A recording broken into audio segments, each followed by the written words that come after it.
In today's video, I am finally going to attempt to put this engine back inside my 350Z.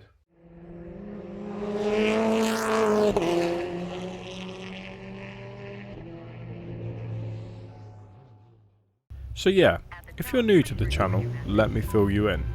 About a year ago, my 350Z decided to start smoking really badly. I removed the old engine, but due to life getting in the way, I've not been able to replace it. This is my spare engine, one that may or may not have a head gasket issue, but nobody is sure, so I'm going to take the gamble. The first thing that I needed to do was transfer all the parts across. This included the brackets, the engine mount, the exhaust manifolds, and of course the wiring loom and all the ancillaries.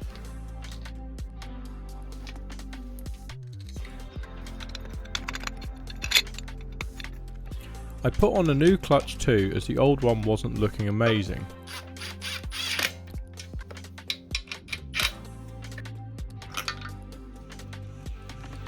So I hired an engine crane and simply got to work lifting the engine and putting the gearbox back on.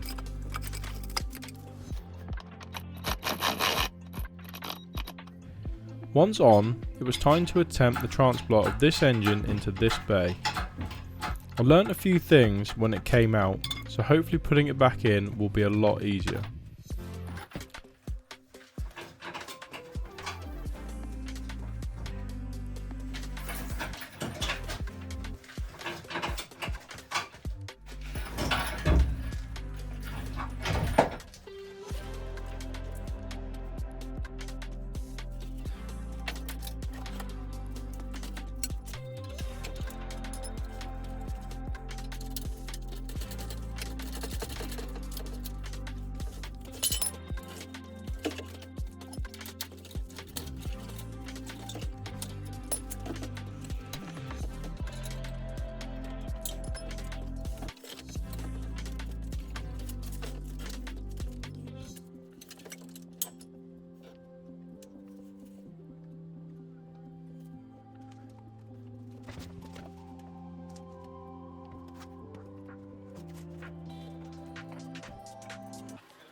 After a few hours of wrestling with it and a few choice words, I did finally get it back to go back into the engine bay.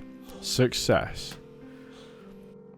Guys, I didn't actually think I'd be able to say this evening, but the engine is actually back in the car. I gotta admit, it didn't seem as difficult putting it back in as it was coming out, if I'm completely honest, but yeah, so it's back in, and I don't really know what to sort of do now, because I've got to work out what I can remove engine crane and jack and everything wise to sort of let it sit in the engine bay, because I just wanted to get it back in this video. I didn't want to sort of do anything else, because as you can see, there is a lot I've got to sort out on this engine.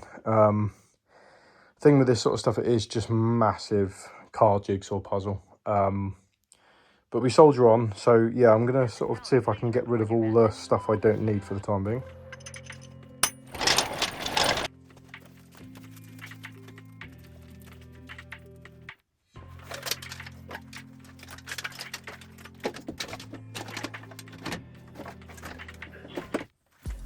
Just making sure all the wires are running where they should, and there is no ones that caught or catched when I put it back in.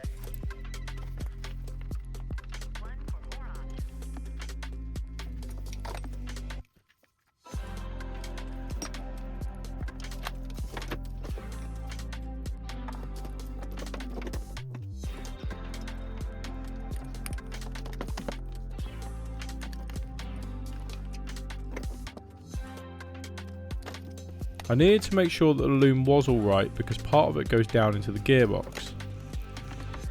Once I did this, it was time to start reassembling the gearbox mount.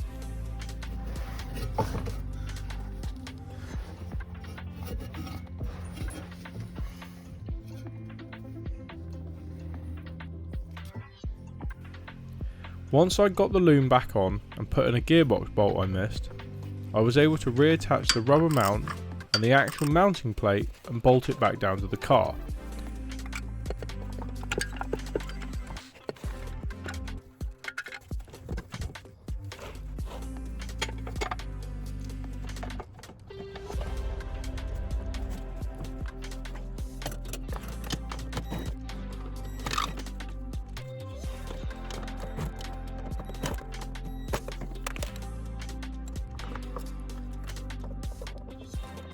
This engine and gearbox should now be fully in and seated nicely.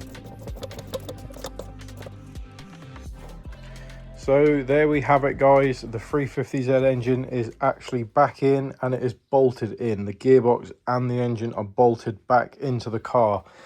Long time in the making that, if I'm completely honest with you. Life has been really busy. I'm pretty sure you're probably sick of Ford content, but yeah, the 350Z engine is back in. Like I said, this engine, we don't know the true history of it. Previous owners suspected a head gasket, but I'm not entirely convinced because... Oh, trying to do that left-handed. You know, it is... Not that you can see, but the oil is fine in it. I don't think it was a head gasket that was causing them to overheat. I think they were just neglecting the fact that the fans break on these 350Zs. Like mine did years ago, and mine overheated, but it was the fans. It wasn't the thermostat, it wasn't the head gasket, it wasn't anything. It was purely the fans, because what happens is the motor breaks apart from the fan blade, so the motor spins but the fan does not, and then they overheat. So that's exactly what happened to mine. So I personally believe that this engine should 99% be okay, but there is a long way to go yet. Still got to connect like the fuel rail back up. Obviously all the wiring needs to go back in to the ECU and all that sort of stuff.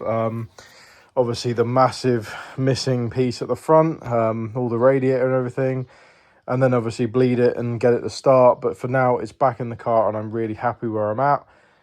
The next video is probably going to be me actually getting it into a, what I'd like to call a dry running state, where I want to try and crank it without fuel to see what it does when it turns over.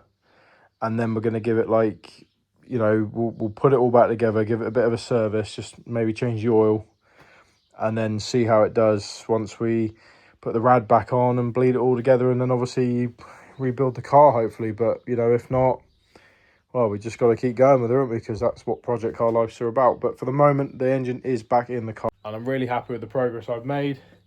First time swapping an engine back in and out. I've taken engines out before, I've never actually put one back in, so this is the first for me. And I've quite enjoyed myself, to be honest with you, because that's what working on cars is about. And I inspire you guys to always try with stuff. I know equipment for a lot of people is, you know, few and far between. I rent a crane, so I don't own one. But I always inspire you guys to give it a go, because you learn so much doing this. And you just have fun in the process. So if you learn anything from this, guys, it's purely just have fun with your cars, because that's what life is about with these cars. It's what they're for. It's what we buy them for. It's what we modify them for. So keep that in mind when you next have a breakdown in your old car. They're going to break down. Modern cars break down. Old cars break down. It's just part of car ownership. You just got to fix them. Learn a new skill. That's all I'm asking you to do. You know, follow along these videos, all I care. That's what I make them for, because I myself am also, you know, not fully trained on this. I'm not formally trained as a mechanic. I do it as a hobby. But yeah, guys, I hope you've enjoyed the video. Hope you've learned something. Hope you follow along, and you can do it yourself if you want to. But I will see you in my next video, guys. Hopefully we can start it. Don't forget to like, don't forget to subscribe to the channel, and I will see you in my next video. Take care, guys. Keep enjoying your crusty, rusty, modified cars.